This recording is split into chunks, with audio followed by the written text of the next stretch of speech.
My name is Sanjana Quasem, as Limatu said, and I'm just going to begin. What no one knows is that I'm really a very broken and sad person. I've been cutting for 3 years now, and I've contemplated suicide many times. I'm no longer interested in anything. I really just don't care, except when I'm absolutely angry at everything. I have difficulty being close to anyone, and so have not been able to seek the help that I need.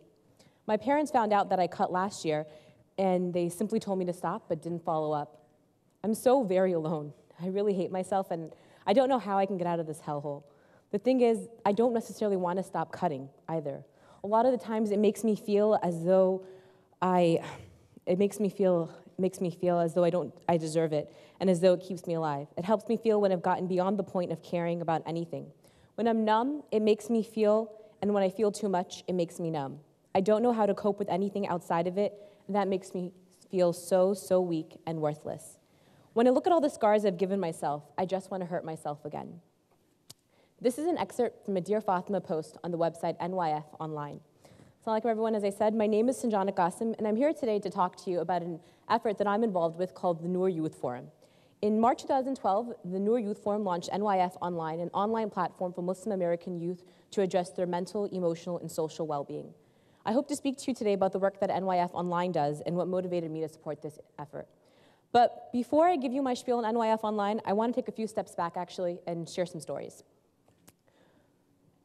So when I was 11 years old, I was in 6th grade, and my best friend at the time told me that her uncle had been raping her. It happened for the first time, actually 2 years prior, when her parents were out of town, and she and her little sister were left in her uncle's care.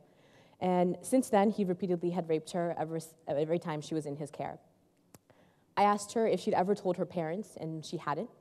I asked her if she was planning to tell her parents, and she wasn't. And I asked her what she'd do if he targeted her younger sister, and she simply hoped he wouldn't. At the time, I don't think I quite understood the magnitude of that moment. She was so afraid to tell anyone in her family. I was the first person that she told. You know, what if they didn't believe her? What if they punished her? What if they beat her? What if they thought it was her fault? These were all really complex thoughts for an 11-year-old, and I had absolutely no clue, no context on how to handle that situation. I told her I was there for her, and if she needed anything, I lived 2 blocks away, and she could come to my house anytime she needed. I went home that night, and I remember crying all night, thinking how unfair the world was. I was 11. But beyond my tears and my sadness for her, I never did anything. I never told anyone of authority about what happened, and the abuse continued until she was in high school and he moved away. By that time, we had drifted apart.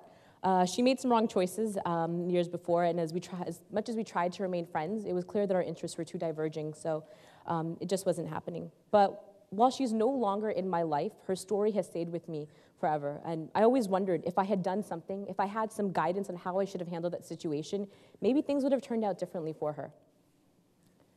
So now, fast forward to when I was 14 years old. Another friend opened up to me with actually a very similar issue. When she was 4, she and her family made a trip to her home country where an adult relative there had sexually molested her. She grew up in a very traditional Muslim household, and she always felt very voiceless. And all the years, she never ever felt like she could tell her parents what had happened to her. And at first, it was really just fear of telling them, fear of getting it out. But after a while, that fear grew into resentment and anger that she never could tell them. Why had they created such a household where she felt that as a child, she couldn't approach her parents about something that had happened so horrifically to her? On the outside, I could see how her inability to speak to her parents immensely affected her relationship with them. While they were left clueless as to why their daughter seemed so angry at any word that they said to her, she was left embittered with this memory of how helpless and defenseless she had felt, what happened to her. So now, moving along into my junior year of high school, it was a typical Sunday, and I was headed to the mosque to teach Sunday school and see my friends. So when I got to the mosque, one of my friends there, she saw me, she handed me a letter and told me to read it and find her after the classes. In the letter, she shared with me the physical abuse that she and her mother had endured at the hands of her father for a couple years then. The previous night had been really bad, so much so that her mother couldn't come to the mosque that day because of her bruises and scars. She recounted how this had been going on for many years, and she didn't like to talk about it, hence the letter, but it had come to a point where she needed to get it out of her. Her pain, her hurt, her anger was bursting through her chest, so much so to the point where she contemplated suicide many times and contemplated killing him even more. I tried to comfort her. I told her Allah subhanahu wa ta'ala would ease her pain and heal her pain, and that it'd all end soon. I didn't actually know if any of that was true, but it seemed like all I could really say and the only thing I knew what to say at that moment. And as I was sitting there hugging her, I found myself once again so utterly confused on how to handle the situation and what I could do to help her. So I'll stop there with my stories, but I'll let you know that as I moved into college, the stories just piled up. Another friend suffered a bout with clinical depression, and she, a concept which her parents refused to accept as valid, took to cutting herself to deal with that. Another friend found comfort in remediation in weed and alcohol as her family was falling apart around her. Another friend was dealing with the fact that her mother was cheating on her father, and because of that, she lost all faith in the institution of marriage and also lost all respect for her mother. And another friend felt so stifled by her parents, so incapable of making any decisions, so taunted for every decision that she ever made that she questioned her self-worth, so much so to the point where she felt like suicide was a better option. So together, these stories painted a picture. They painted a picture of need for me. What I took away from each of these stories was the lack of support available to individuals in crisis and distress. The 3 stories that I shared at first, actually, I chose those in particular because these are people who are very close to me and who I've seen in that struggle from childhood, and I've seen them go into adulthood with this. And I've seen that ripple effect that has had on them, the fact that they haven't been able to deal with it. Without any real support system or any infrastructure to seek guidance, they were left to deal with the aftermath of their struggle on their own. And oftentimes, this wasn't in the most healthiest of ways.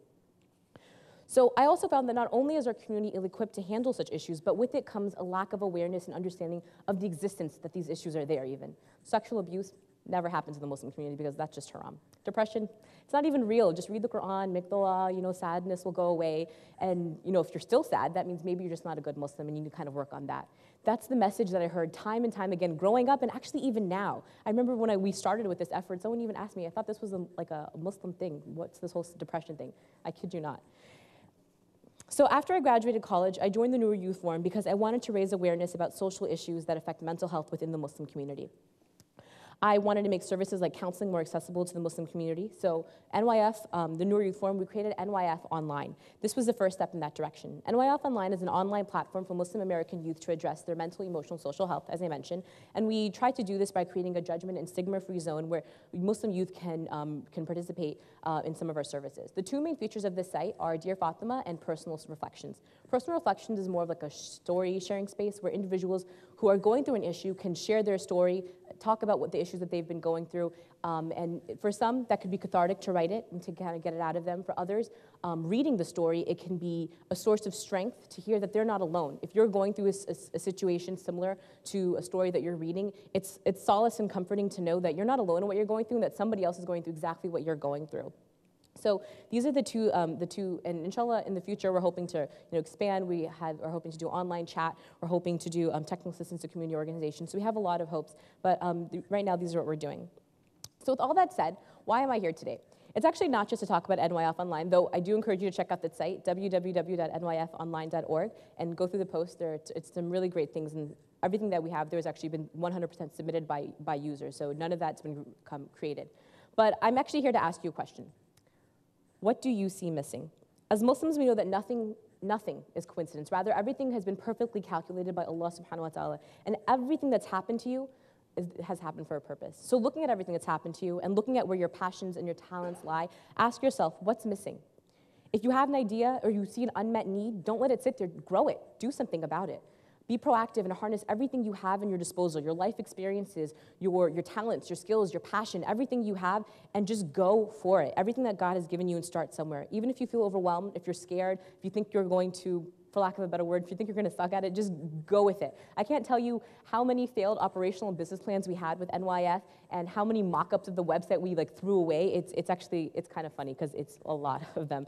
We started together, we came together in 2010, and it wasn't in 2012 that we finally were able to actually come up and launch our organization. It took us 2 years to get that. So even if you are afraid of failing, it's perfect, it's fine. And even now, we're very, very far from where we hope to be, and I hope, inshallah, that we'll get there one day. But I don't see any of those failed plans. I don't see any of those mock-ups that we threw away as a waste, because they were all part of the process of just going at it and trying and doing something. Several different life experiences, they told me that this was something that was needed in the community, so I just ran with it, and I'm trying. So, nothing will ever get done if no one ever tries. So don't let your fears cripple you. Don't let your self-doubt get to you. Just remember that everything has happened for a reason. I'm a big believer in fate, and everything that's been given to you has been done so with purpose.